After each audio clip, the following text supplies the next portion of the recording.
ರಣವೀರ್ ಸಿಂಗ್ ಭವಿಷ್ಯ ಇಂದು ಬೆಂಗಳೂರಿನಲ್ಲಿ ನಿರ್ಧಾರ.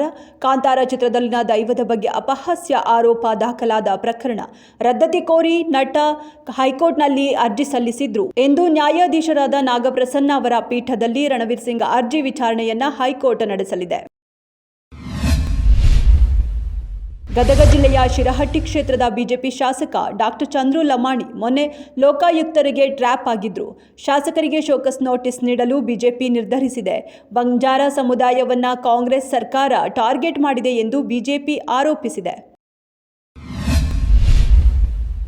ಬಾಗಲಕೋಟೆ ಬೀಳಗಿ ತಾಲೂಕಿನ ಹೊಸರುಳ್ಳಿ ಗ್ರಾಮದಲ್ಲಿ ಮನ ಮಿಡಿಯೋ ಘಟನೆ. ವೃದ್ಧ ದಂಪತಿಗಳು ಸಾವಿನಲ್ಲೂ ಒಂದಾಗಿದ್ದಾರೆ. 50ರಿಂದ 60 ವರ್ಷ ಒಟ್ಟಾಗಿ ಸಂಸಾರ ನಡೆಸಿದ್ರು ಒಂದೇ ದಿನ ಸ್ವರ್ಗ ಸೇರಿದ್ದಾರೆ. ದಂಪತಿಗಳಿಗೆ ಮರು ಮದುವೆ ಮಾಡಿದ ಗ್ರಾಮಸ್ಥರು ಭಾವಪೂರ್ಣ ಅಂತ್ಯ ಸಂಸ್ಕಾರ ನೆರವೇರಿಸಿ ವಿದಾಯ ಹೇಳಿದ್ದಾರೆ. ಹಿಂದೂ ಬಾಲಕನ ಹತ್ಯೆಗೆ ಶಿವಮೊಗ್ಗ ಕುದಿಯುತ್ತಿದೆ. ಶಿವಮೊಗ್ಗ ಹೊರವಲಯದ ಊರುಗಡೂರಿನಲ್ಲಿ ವಿದ್ಯಾರ್ಥಿ ಸಂಕೇತ್ ಅನ್ಯ ಕೋಮಿನ ಬಾಲಕರು ಕೊಲೆಗೈದ ಘಟನೆ. ಜಗಳವನ್ನ ಬಿಡಿಸಲು ಹೋದಾಗ ಸಂಕೇತ್ ಮೇಲೆ 4 ವಿದ್ಯಾರ್ಥಿಗಳು ಹಲ್ಲೆ. ಬೆಂಗಳೂರು ಮಾರುಕಟ್ಟೆಯಲ್ಲಿ ಸಿಗೋ ತರಕಾರಿಗಳಲ್ಲಿ ವಿಷಕಾರಿ ಅಂಶ ಪತ್ತೆ. ಸೀಸದ ಪ್ರಮಾಣ ಹೆಚ್ಚಿರೋದು ಕೇಂದ್ರ ಮಾಲಿನ್ಯ ನಿಯಂತ್ರಣ ಮಂಡಳಿ ವರದಿಯಲ್ಲಿ ದೃಢ.